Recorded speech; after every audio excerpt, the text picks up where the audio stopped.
Welcome to Work from the Inside Out, a podcast that highlights real-life stories, practical strategies, and best practices for transitioning your career from unhappiness and dissatisfaction to fulfillment, meaning, and joy. Now here is your host, career and executive coach, Tammy Guler-Loeb. Hey everybody, I am really delighted to introduce my guest today, Gary Ireland. Gary is an employment attorney. He helps executives in the areas including finance and banking, law, media, technology, healthcare, and higher education maximize income and benefits when joining a company and enhance severance and asserting legal rights when leaving. As an example only, he helped a senior executive in financial services who was marginalized and passed over because of her gender. Gary often works behind the scenes and helped her secure a substantial severance payment so that she was able to move on to her next job.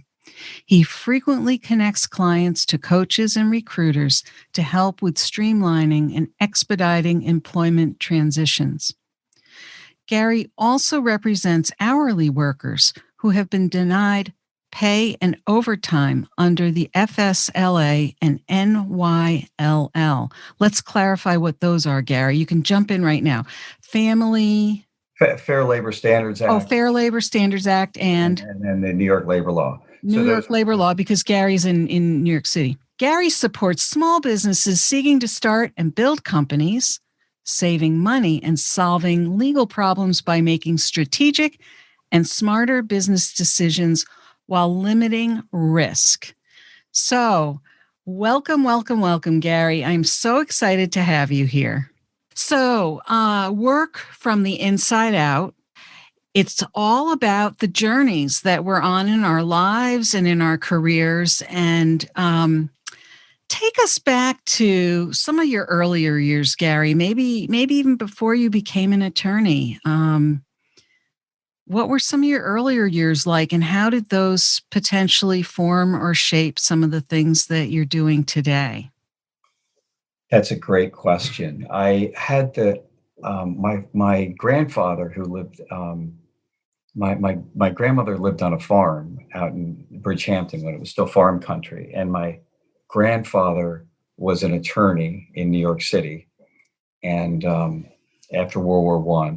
And when they got married, I think she wanted, from what the story is, she wanted to move to New York, and he was a fantastic tennis player, and that is the land of tennis. He joined all the local clubs, played grass, was a club champion at a number of them, and got great opportunities. So he became the local attorney.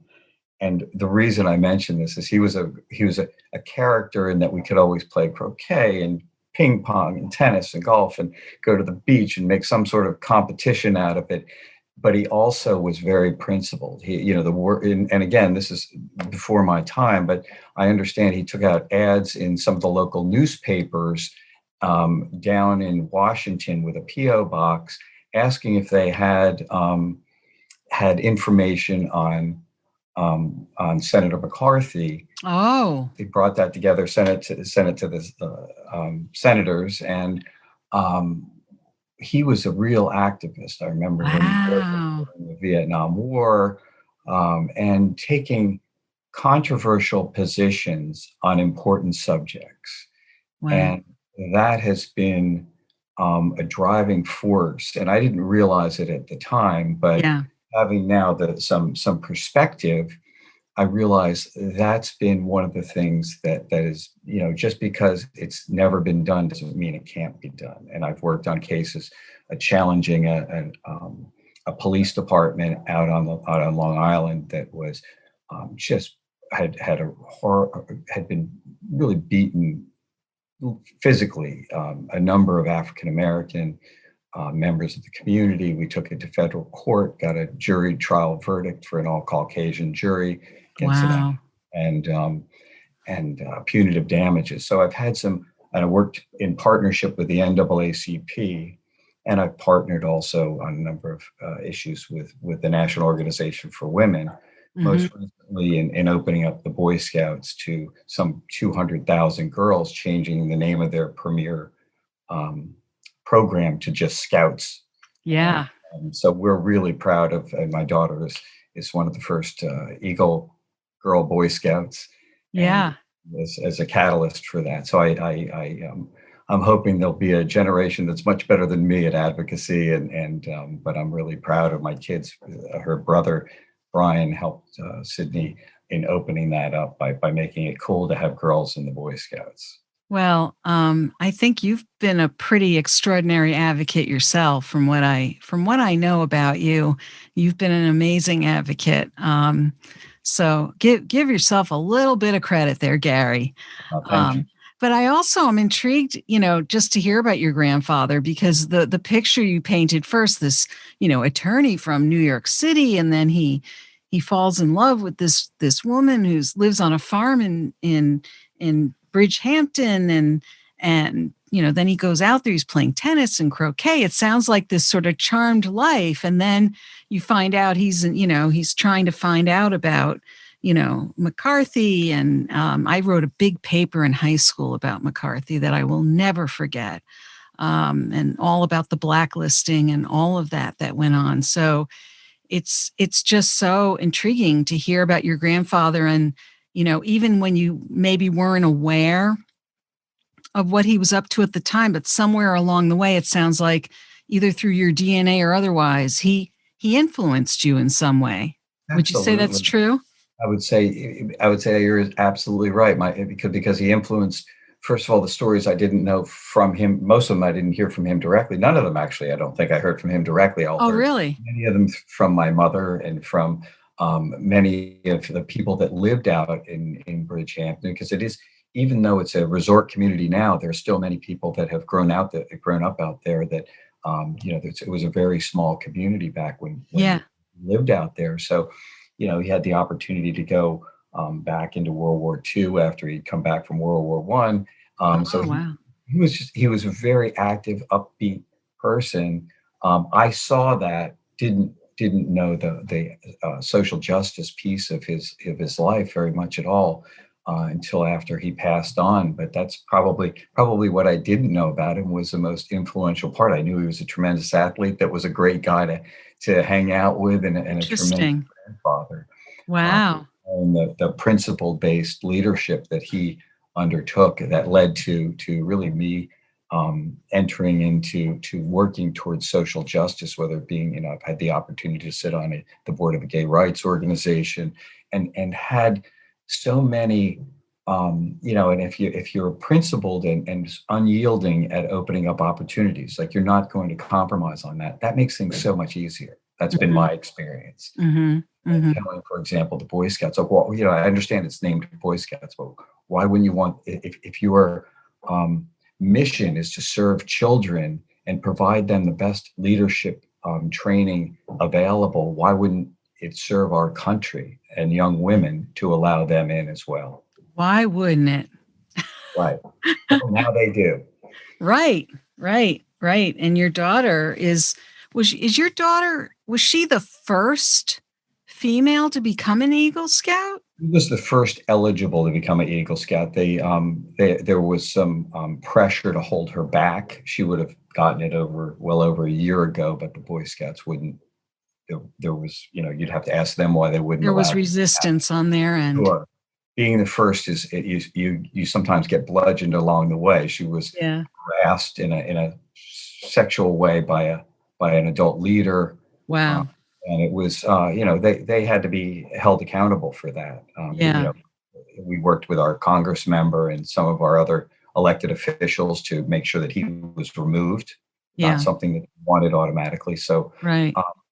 She handled that very well. She said, that's on him. He had posted some really inappropriate stuff and made comments on Facebook. And she said, that's on them for not getting rid of him. Yeah. Yeah. So I want to go back a few years just to kind of understand a little more about your path and because you've mentioned a number of just, really amazing things that you've been doing over the last many years. and many of which are probably you do voluntarily.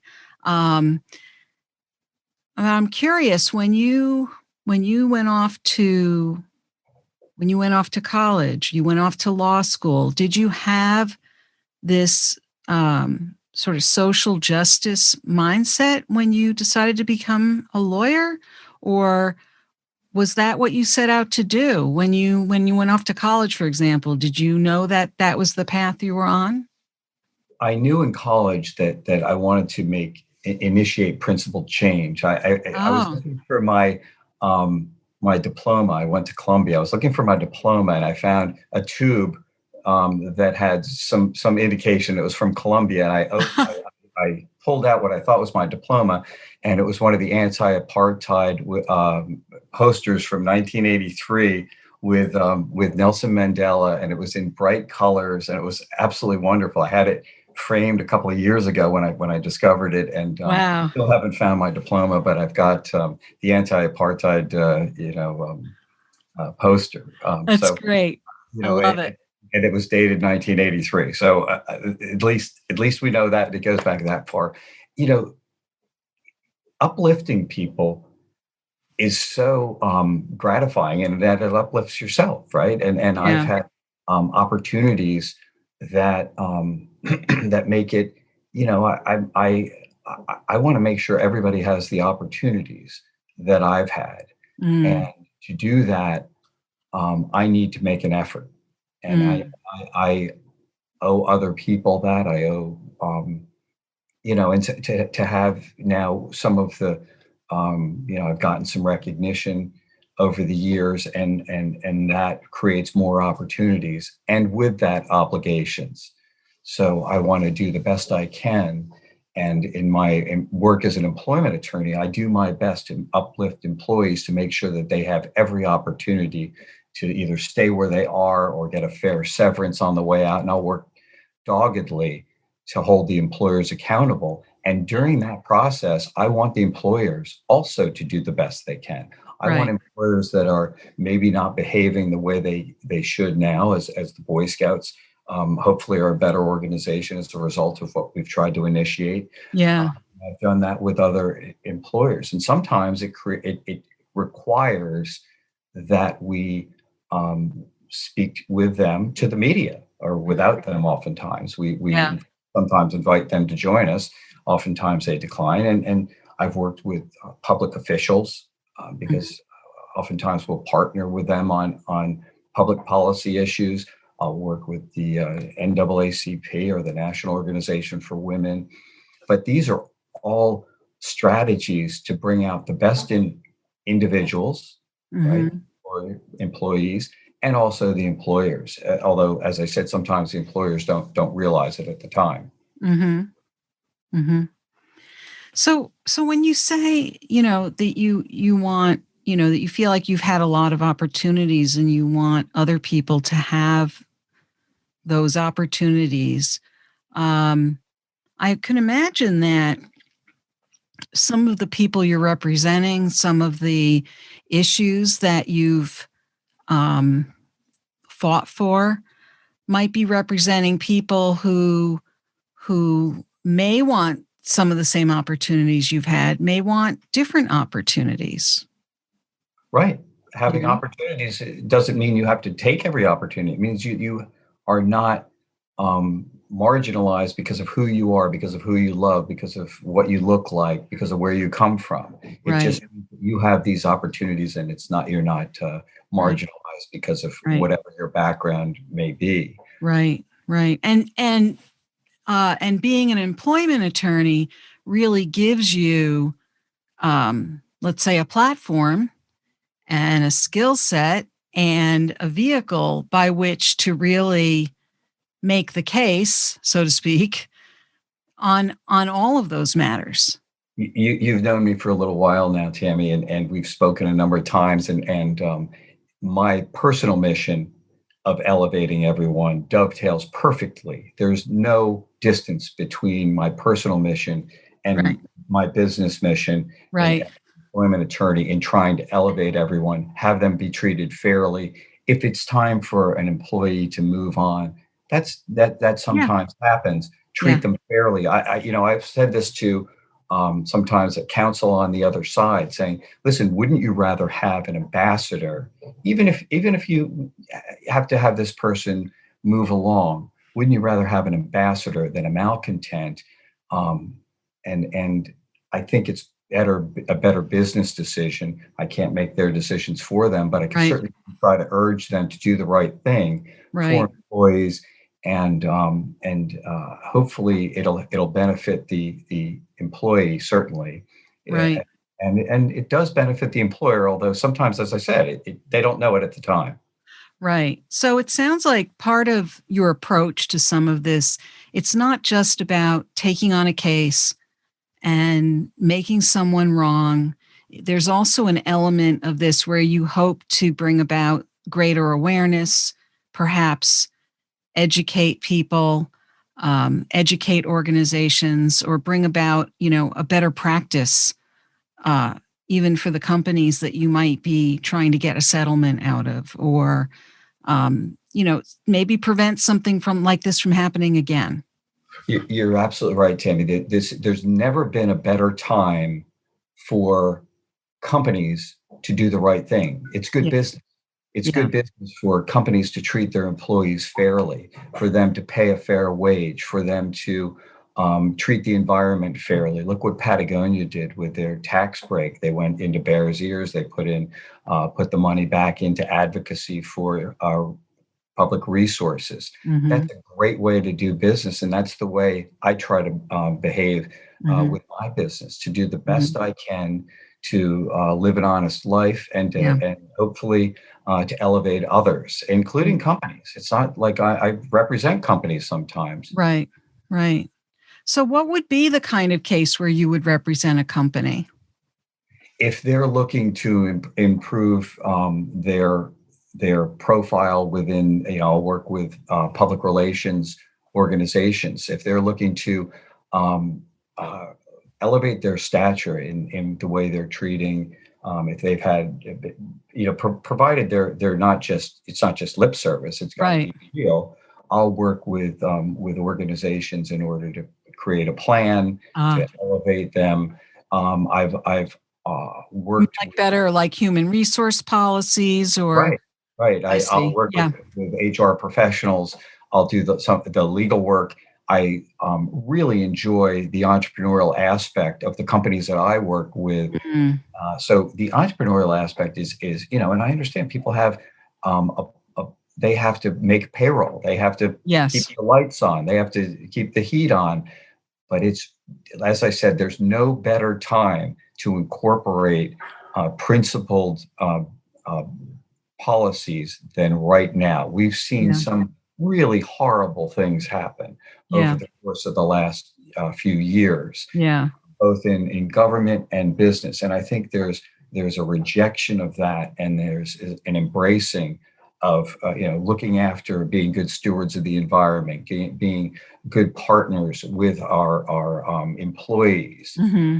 It's no longer the beatings will continue till morale improves. Ooh. We Yeah. need to embrace a new partnership with management in order to bring the best product or service forward. And Right. rather than a top-down management style, I love the collaborative management style, like that proponent of the Bella Abzug Leadership Training Program, which my Uh-huh. daughter went through. I'm friends with the founder, Liz Abzug, and I love that program. It's a Yeah. collaborative learning style. Mm. And that's the style that I would like to see more businesses carry Yeah. out. My Yeah. daughter went through that program. They have the Millie King entrepreneurial group out of the Bella Abzug training program, which is Mm. an entrepreneurial training program, and my daughter Sydney went through that as well. And it's collaborative. If you elevate and make all of your workers essential and needing, and I don't mean essential in a COVID way, I mean essential in that they have a task and they are elevated to make sure that they do their best and train other people to do their best as well. It's going to benefit everyone. Absolutely. Absolutely. So, you and I are doing this interview during the pandemic. I mean, we are into the pandemic now. We're at, I think it's like day 336 or something like that. Right. So we are well into it. The vaccines are out now, but it's still a struggle. What are some of the common issues that you're seeing now during this era of COVID? A lot of workplaces have clearly changed their practices. A lot of people are working from home. What are some of the issues you're seeing, or in terms of even your law practice? What are some of the common cases that are coming in front of you? I'm seeing that there's as we're coming up on a year, people that were clinging by their fingernails are having a much harder time. Hopefully, the government will help out in some way, but we need the private sector to also help out. We need them to, treat people fairly, pay them a living wage. Don't assume that anyone has another safety net that they can look onto, that they can look to for support. We need to look out for each other, and in that way, sometimes keep on a worker that in anticipation of building the business. Look to other areas where you can grow. You look at some of these companies that have done really well Yeah. by pivoting. And also, again, the responsible stewardship. You look at the recycling programs done by some of the, and I'll look to Patagonia again. They're recycling. They're down. I love that company. I volunteer for nearly 30 years at. It's called the Urban Outreach Center, where I sit on the board of the governing organization. And Patagonia, I went in and I was looking to gain support for our initiative, the Change.org petition for the Boy Scouts. And then I talking to them about the Urban Outreach Center. They came down. I didn't even ask, I didn't say what my affiliation was. They came up from the basement with a box of clothes that had been, damaged or returned or something. And they're like, and I had my car out front. They, I said, this is, just so you know, this is the organization. I, went on my phone, went online, but they weren't looking for, a receipt or something like that. They were looking to help out people that can use the support. Well, each one of us can make some difference. Right. And there are certainly some companies out there that we all know their names or household names that could use some damage control. Yeah. And they could use an elevation. Well, make a difference by we can every one of us can volunteer, some small way. And this organization, we bought a warehouse, an old warehouse on 90th Street, sold off the church where it used to be, and it just is finishing up. We're just about to get our C of O next month, and there's going to be space. So the Urban Outreach Center, if you're looking if you need space in New York on First Avenue and 90th Street, there's some space, and we're looking to, create hope there, and the hope to be in training programs, and that these are opportunities that if you're thinking big and you're thinking how to help people, one of the best ways to do that is to start just by helping one person move up. I love it. So that's where my philosophy is, because you can have all these dreams, but as we used to say in the Scouts, a dream without a goal without a plan is just a dream. Right. You got to figure out how are you going to do that. You can certainly help one person. Right. Well, and speaking of helping one person, I think about some of the individuals who would be listening to this interview right now and wondering about situations they find themselves in during COVID, perhaps maybe even pre-COVID. I hear a lot from people who are in their mid-40s, their 50s. They've been applying for jobs. They are worried about ageism, or they're not sure if they're victims of ageism.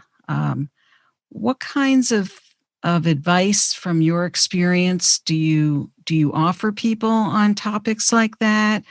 I think a lot of people are very concerned that they might be having difficulty getting employed because of certain kinds of discrimination that can be very, very subtle. And I have my answers for those kinds of topics, but I'm curious from a legal mind what kinds of things that you tell people about Well, that. I'd like to have a dialogue back and forth, so I'd like to hear what you have to say. But I'll give you what I've seen. I did a series um, of webinars this summer with a group called Wings for Growth, which helps Mm, mostly middle management women. But it's these webinars were open to anyone. It's a fantastic organization, mm, and we talked about making yourself essential. mm-hmm, The first one I did was right around when businesses were shutting down. mm-hmm. And I said, don't underestimate, nobody knows how to use Zoom. This is, think about it. Everybody knows how to use it now, but Right, um, a year ago, not so much. And they didn't right, know how to do individual breakout rooms and all of the features right, that Zoom has, and all of the other platforms that help business, move forward. So I said, go on YouTube, learn how to be the expert of whatever your platform is, so that you can be, when the technology person isn't available, you can be in the essential meetings and you can know what's going on.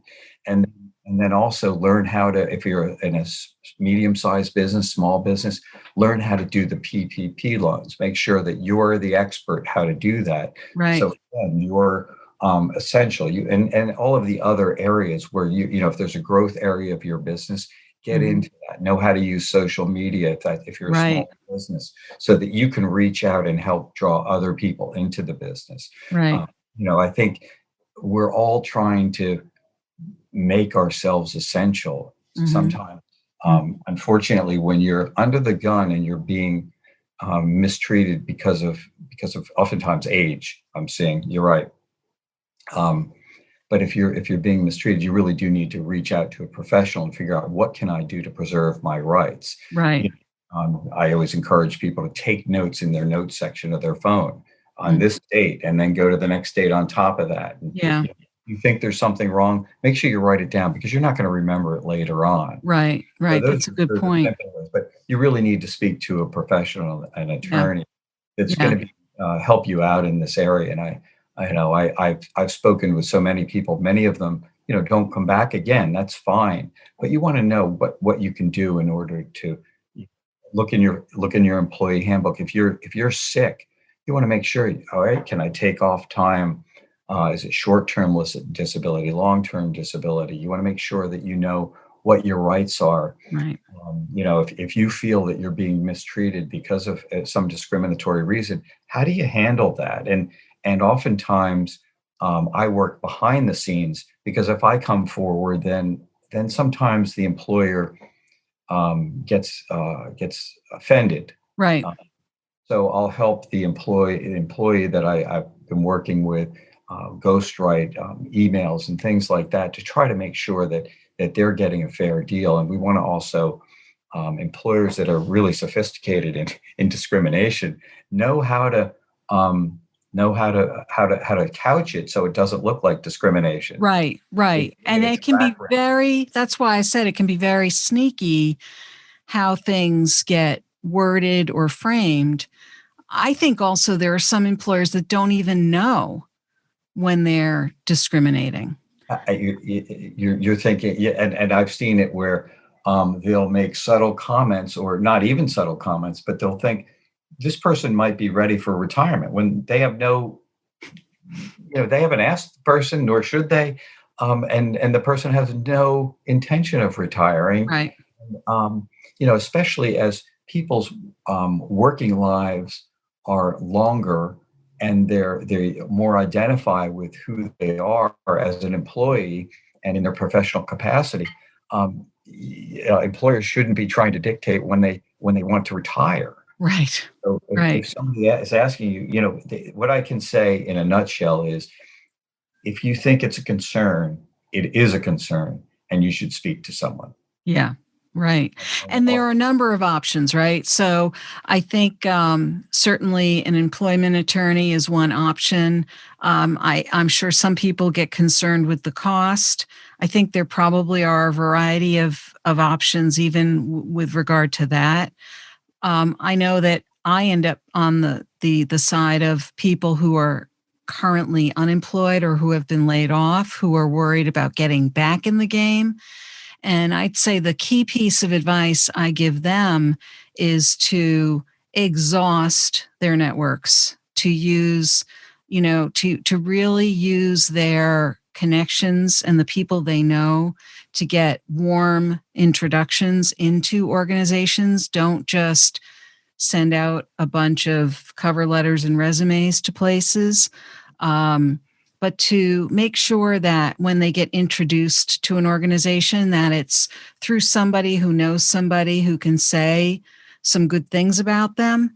And because not every employer is going to be open to hiring them, and that's just the way it is. And it's not always going to come off as ageism. And I also tell people who think they're too old, because they're not always too old, whatever that means. I tell people all the time, if you think you're too old, they're gonna be too old because it's a self-fulfilling prophecy. But the other part of that is to really make sure that you're putting your best foot forward.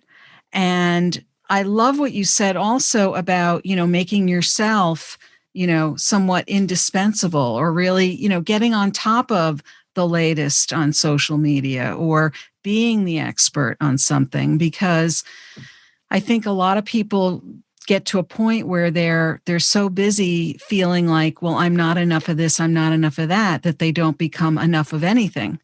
And so it's a two-way street. You have to step up and continue to grow and develop yourself.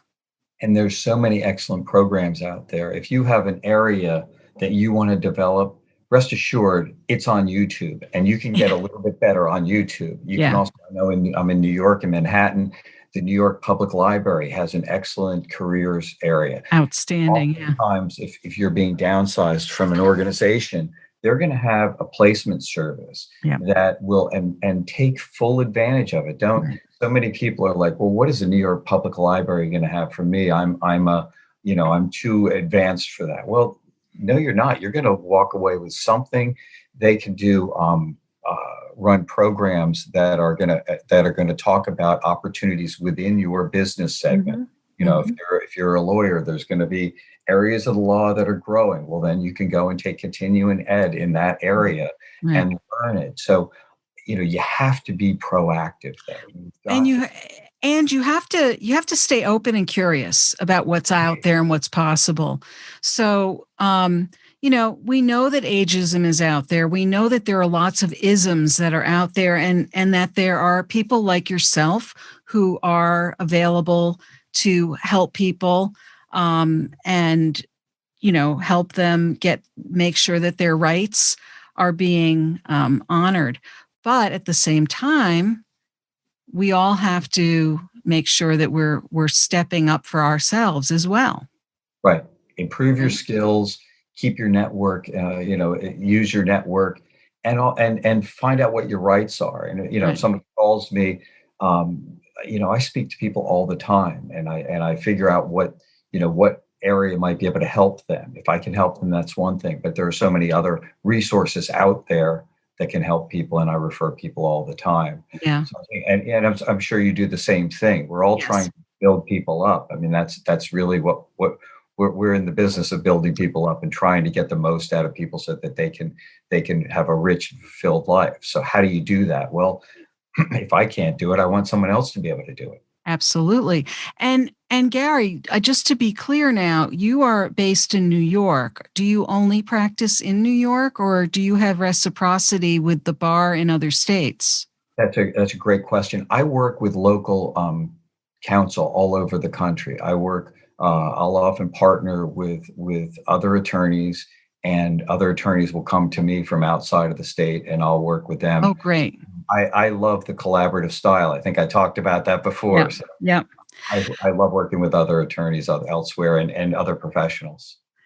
That's great. So we're gonna close, but I want to close on this point that I know is essential to you, and that is you have to have fun. Right. We talked about that before. And no matter what I'm doing, I want to have fun, whether it be taking on a large organization, whether it be helping out a small business, whether it be working with my son and daughter to open up the Boy Scouts to allow girls these same opportunities. You have to have fun. Right now, I've told you we're foster dogging That's right. two puppies, 6 week old from Bai to Wee up the street where my daughter did her eco project. You have to have fun. Having fun can be exhausting, but it's fulfilling. Yeah. I call that the good kind of tired. Right, right. And when they're barking at 4 o'clock in the morning, and they sounds like you've got a pigs in your house, because that's what they sound like when they're sick. It's all fun, but you have to enjoy it, and there has to be a thirst to going out and learning new things, going into other areas that you thought, no, that's somebody else's. You know what? It's yours. Yeah. Learn how to do it. Look at you doing the podcasts, writing a book. That's Yeah. exciting. And it'd be easier to say, I don't know, that's not my thing. We're actually thinking about starting a podcast uptown at one of the places where I volunteer. And I'm like, yeah, let's do that. Let's figure Yeah. out how to do it. I don't know anything about podcasts. I've been on a number of them, but I've never been on the other side. So Well, I'm calling you. absolutely. I'd be happy to help. That would be fun for me. So great. Well, Gary, this has been delightful. I know we could go on and on about all the things that you're engaged with and involved with, but I am delighted to have had you here today. And I wish you all the best going forward with everything that you're doing and fighting the good fights. So thank you so much for being here. I'm honored to be here, and thank you very much for speaking, for interviewing me and letting me speak to you and your audience. I look forward to seeing you again soon. Thank you. I hope you enjoyed my interview with Gary Ireland. It was so interesting to speak with him and learn all about his professional journey. What is your key takeaway from our interview? If you are interested in any of the resources mentioned in today's podcast, you can find them on my blog page at my website, www.tammygoolerloeb.com. Just look for episode 119. Are you thinking about what your next professional move might be? Maybe you're feeling just a little stuck. Get specialized group and individualized support, insights, and accountability from a brilliant mix of professional women in a safe, non-judgmental, creative space. Join one of my small hybrid mastermind coaching groups starting on a rolling basis. You can learn more at https://bit.ly/navigating career change. If you were inspired by this episode with Gary, please share it with your friends and colleagues. And don't forget to subscribe so you don't miss next week's show. Remember, subscribing is always free. Are you enjoying the podcast? I'd appreciate your review on Apple Podcasts. It's easy to find through my website at www.tammygoolerloeb.com/podcast. Just click on the Apple Podcasts button and follow the instructions provided there. Thanks so much for listening. And remember, it's never too late or too impossible to increase your sense of fulfillment and satisfaction in your work and other meaningful activities. I'd love to hear how it's going for you. Feel free to drop me a line. Bye for now. Thank you for listening to the Work from the Inside Out podcast. For more information, you can find us at www.workfromtheinsideout.com.